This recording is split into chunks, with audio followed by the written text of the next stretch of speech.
बहुत समय पहले की बात है। एक घना जंगल था जहां अनेक जीव जंतु रहते थे। इस जंगल में एक बहुत ही विशाल और शक्तिशाली नाग रहता था जिसका नाम नागराज वासुकी था।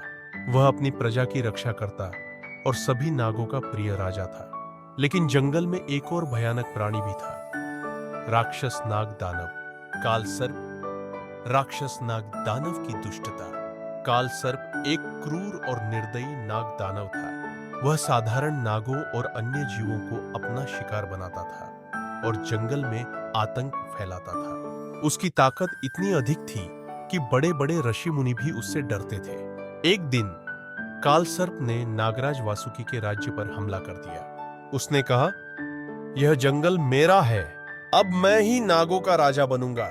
वासुकी ने शांति से उत्तर दिया, राजा वही होता है जो अपनी प्रजा की रक्षा करे, न कि उसे सताए। लेकिन काल सर्प ने उनकी एक न सुनी और युद्ध छेड़ दिया। महायुद्ध और नागराज का बलिदान, दोनों के बीच भयंकर युद्ध हुआ। वासुकी ने अपनी बुद्धि और ताकत से काल सर्प को कड़ी टक्कर दी, लेकिन काल सर्प की शक्ति असीम थी। उसने वासुकी को बुरी तरह घायल कर दिया। वासुकी को लगा कि अगर वह जीवित रहे तो काल सर्प जंगल के सभी जीवों को खत्म कर देगा। तब उन्होंने एक महान बलिदान देने का निश्चय किया।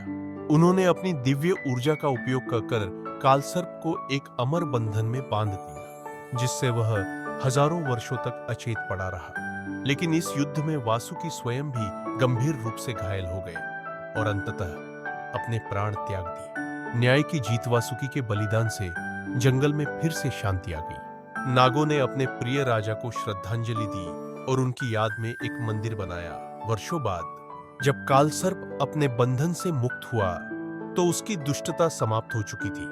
वासुकी के बलिदान से मिली सीख ने उसे बदल दिया और वह भी जंगल का रक्षक बन गया। शिक्षा। यह कहानी हमें सिखाती है कि सच्चा राजा वही होता है जो अपने लोगों की भलाई के लिए बलिदान देने को तैयार रहे। बुराई कितनी भी शक्तिशाली क्यों न हो, अंत में सच्चाई और न्याय की ही जीत होती है।